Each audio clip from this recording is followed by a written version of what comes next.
Hi, this is Tom Brady, Director of Operations with Vintage American Realty in Oakdale, New York. And this is the New York Agency Disclosure Form, New York State Disclosure Form for buyer and seller. This is not a contract. It simply explains who you represent and the duties you owe. By law, you must present it at first substantive contact. That means before discussing price, motivation, or finances, and before signing any agency agreement. Here you'll put your name. Here goes Vintage American Realty. Then if you represent a seller, either a listing appointment or first contact with a seller, you'll check seller as seller's agent. Okay, if you're doing dual agency, you can check the dual agent or dual agency with designated agent. Okay, a dual agent is going to be when you split yourself in half, theoretically, and you represent both the seller and the buyer. So that would be one of our listings. A dual agent with designated sales agent, the way normally that would work, if you were representing the seller, another agent at the brokerage will be appointed to represent the buyer. So they're both dual agencies, just different types of dual agency.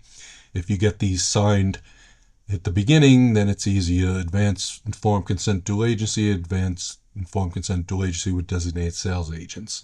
Okay, if you represent a buyer, first meeting before the buyer agency agreement is signed, you would check buyer as buyer's agent. Okay, if the buyer is open to dual or designated dual agency, then you check the consent box. Okay, dual agency is one agent, same brokerage represents both sides. You must have written consent from both parties. Check dual agent and mark advance consent already given.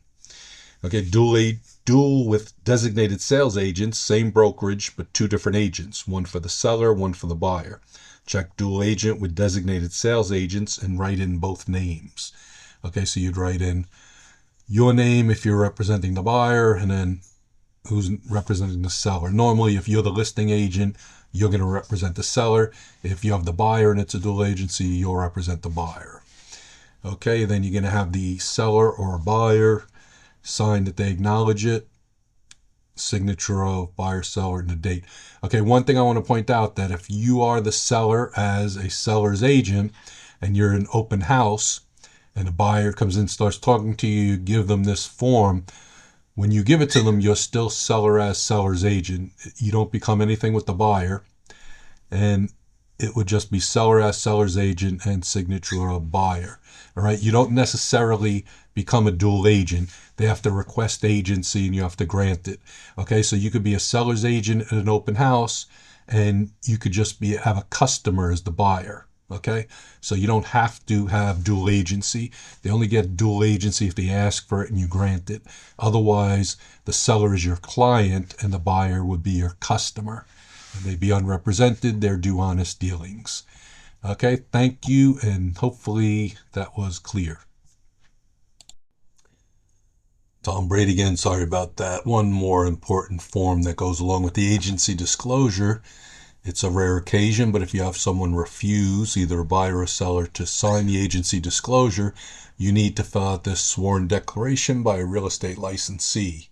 Okay, it's pretty self-explanatory. Your name, what you are at Vintage American Realty, on this date, this year, name of the buyer or seller, would not sign. And you sign it down here and you're supposed to get it notarized.